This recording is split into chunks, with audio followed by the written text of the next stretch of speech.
Hello everyone, welcome to the channel. My name's Richard and today we're on the Triumph Tiger 900 GT and I'm just on my way in to Llangollen in the beautiful country of Wales.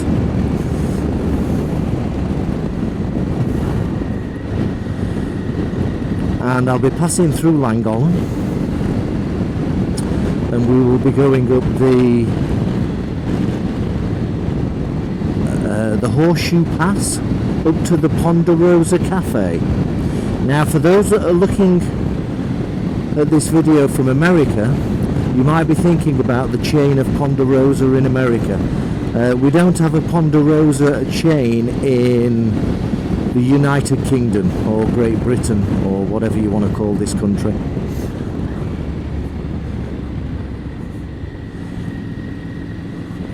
So it is an independent it's an independent cafe, shall we say. It's not part of the chain over in America. So the Horseshoe Pass, I'm coming up from the east into Llangollen, and then I'm going to go up the Horseshoe Pass from the south side. But we're here to talk about the Tiger. Let's get the intro in.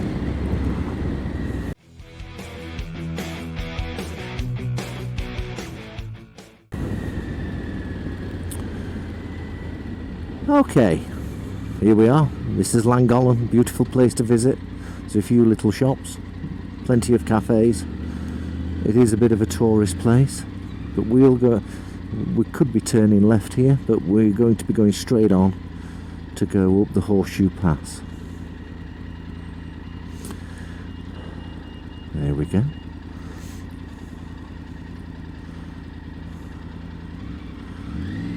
Lights are on green. Let's go.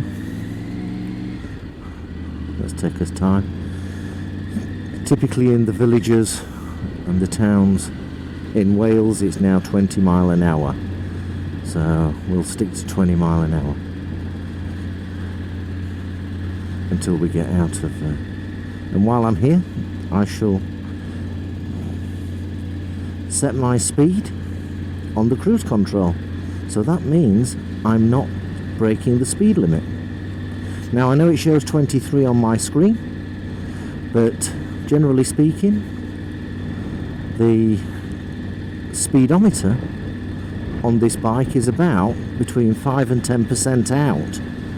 Yeah, so if we take 2.3 off 23, that makes it about 20 mile an hour, which is a bit of a problem on the bike, and we'll talk about that in a bit. So I'm not going to give you the specifications.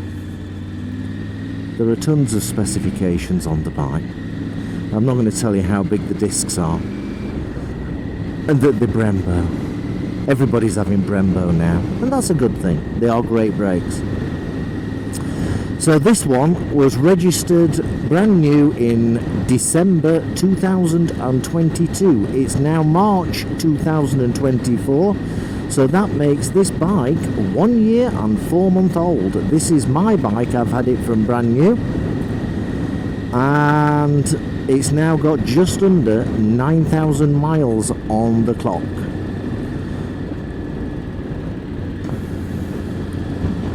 So it's had a couple of services and things like that, and that's about it. So if you're thinking about getting something like this, I know it's an adventure bike, but what is an adventure bike?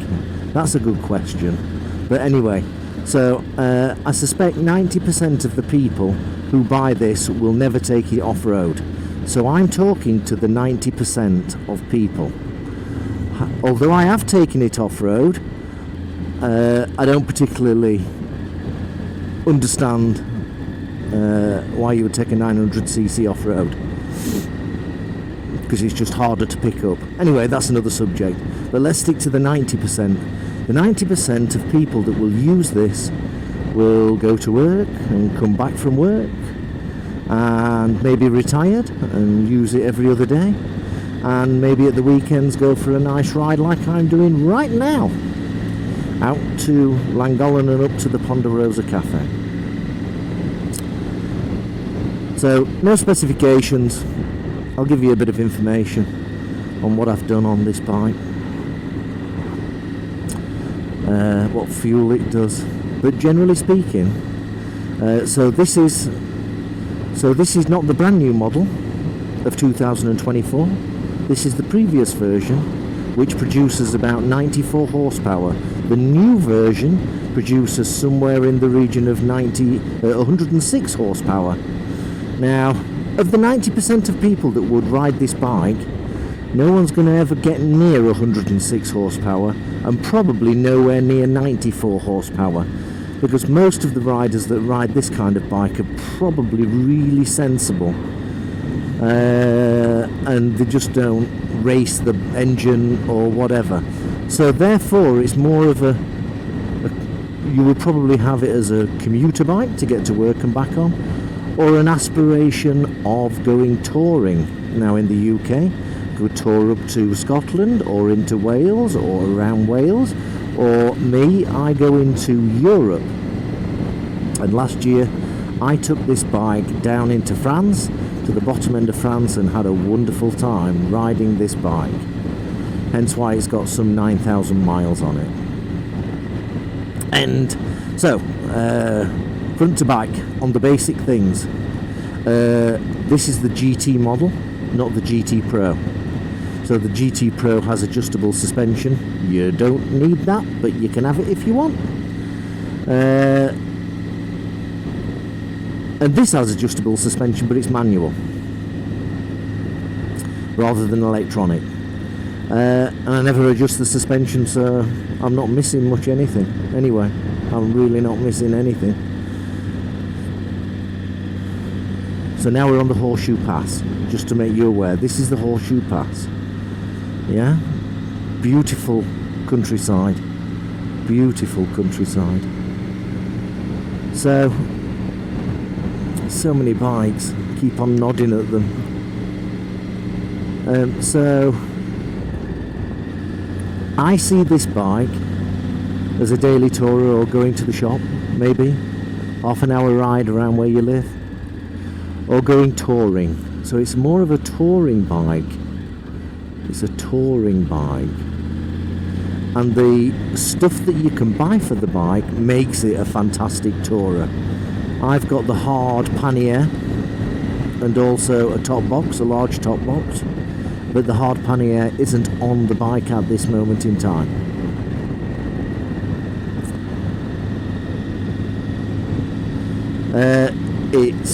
So let's go from front to back. The steering on this thing is absolutely wonderful. It gives you loads of confidence going into the corners. It just loves to corner. It just goes into the corners beautifully. We're going to get rid of this learner driver in a minute. The screen, whilst it's in the low position at the moment, I normally have it in the high position. I've put it in the low position so you get a better view of what's in front. But when the screen is up, the screen is fantastic. There's no turbulence or anything. It's just good, clean bits of wind, and the screen really does work well.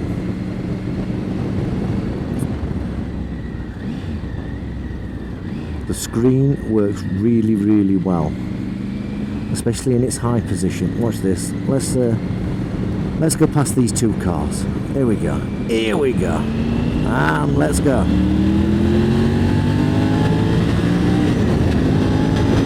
That's how fast it is.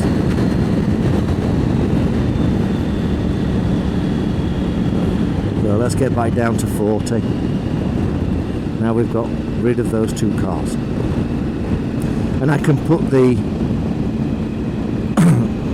cruise control on. It comes with cruise. There's a lot of stuff here, but it comes with cruise. The stuff here controls all the computers and all that shit that you don't bother using, or certainly I don't. And you know, I generally set it to what I want. I don't use different riding modes.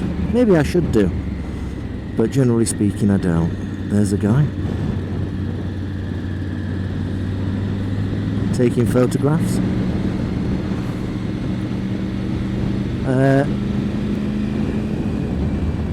So the screen is okay, the computer's okay, but you generally set it and you leave it as it is. The screen is strange. The RPM meter, the rev meter, it's really strange. You can see that it's like on a scale of some sort. Don't know how that happened. The new 2024 screen interface of how it shows RPM and all that good stuff. Here we are, these shouldn't be doubling up. Is much better than this version of the Tiger 900. It is much clearer, it's much more traditional. Don't know how Triumph allowed this design to get through the process of being signed off, but they did, and it's a bit weird. So the tank holds loads of fuel. You get about 240 miles range. What's he doing on the wrong side of the road?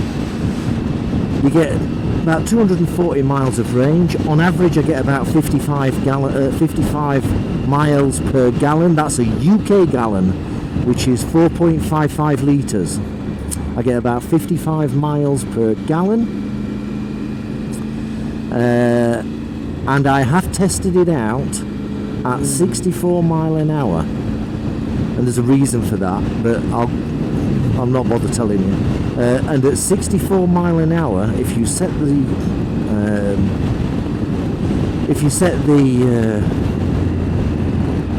cruise control, it'll actually return just under 80 miles a gallon. 80 miles per UK gallon. Here's the Ponderosa. Here is the Ponderosa. Let's see if we can get a corner. Plenty of motorbikes always here. I'm going to go and get some lunch. I am going to get some lunch. Here we go. Handles beautifully on the tight corners. Absolutely beautiful. Absolutely beautiful. It's such a good bike. So there's lots and lots of stuff. Where are you going? Harley Davidson rider. There we go. So there's lots and lots of stuff you can get for this bike. Let's go into this corner. And it's typically expensive, but I suppose you can always buy stuff second hand. The side stand is great. Easy accessed, there's no problem getting that. So 55 miles per gallon. I've had just under 80 miles per gallon cruising at 64 mile an hour, because sometimes when I take it abroad, access to petrol is unknown, and sometimes when you get to that last gallon of fuel you need to really stretch it out. That's why I've done that test, so I know I can get about 79-80 miles per gallon out of this bike. When shit happens. So the fairing is really good. It keeps the wind off you, and it's not turbulent. When I say it's not turbulent air that comes off the screen.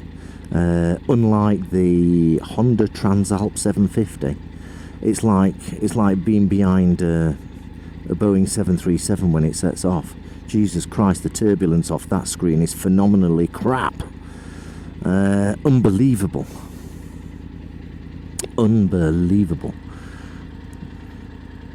Let's just turn that off. Let's turn it off. Yeah, but I'm sure an aftermarket screen will fix that problem on the Transalp 750. The tank, we talked about the tank. The fairing for your legs is really good. So down here and this side is really good. I only feel wind on the bottom half of my leg. so the shins and downwards to the feet. So the fairing on that is really good. The seat is lovely and comfortable. It's not a heated seat, but I've heard that the heated seats from Triumph are fairly crap. Not unlike the heated grips that come from Triumph. They are not like Oxfords. They're nowhere near as hot. So when you're riding in winter, these are fairly useless. The heated grips in winter are fairly useless. The suspension is great. Having someone on the pillion is absolutely great. On this one, if you leave it in the standard position, which it currently is on the rear suspension, and have a pillion, it feels a bit strange. But if you look at the manual, it tells you to crank the knob on the side of the bike about 15 turns, and when you do that, all that strange feeling goes away. The gearbox is super slick. The 6-speed gearbox is super slick. The engine is absolutely wonderful. Now there are people that are saying that the new 900 has resolved a load of problems with this particular bike. I don't know what problems they're talking about, so they're obviously talking a load of crap. Other than that, if you're thinking about getting one of these, I'd go for it. This has got the original tyres on it, the Metzler tyres that came with it, and they are really good. They are really, really good. I've got 9,000 miles thus far out of the tyres, and I'll probably get another 2,000 miles out of them until they need replacing. So that's not bad at all. These these Metzlers are absolutely fantastic. You can probably pick one up second-hand, starting from about £8,000. I saw one this morning, £8,000, 2020. With 28,000 miles on it, £8,000. Personally, if I was looking at buying one of these second-hand, I'd probably want to go for a Garage Queen that's got about 4,000 miles in it, maybe 2 years old, and be spending £10,000. They're absolutely wonderful. From a pillion perspective, no problems. The pillion seat is absolutely comfortable, and the power from the engine allows you to take a pillion with no problems at all. Is there anything bad about it? The heated grips are a bit crap. I've already said that. The screen's a bit weird and how it displays the information, and now it's starting to rain. So, I hope you found this useful. If you did, don't forget to subscribe. If you're not already subscribed, thanks for watching this, and don't forget to like, and if you're feeling generous, send me a cheque through the post for, I don't know, maybe £500,000. Whatever you feel, whatever you fancy. That's a joke, obviously, because if I did that, I'd have to give most of it to the UK government, who taxes us all too much. So don't bother sending me any money. That's about it. It's a great bike. Go and buy yourself one. You'll not regret it. I'll speak to you soon. Have a great day. Ride safely. Be kind to everyone. You never know what their story is. I'll see you soon. Bye-bye. Bye-bye.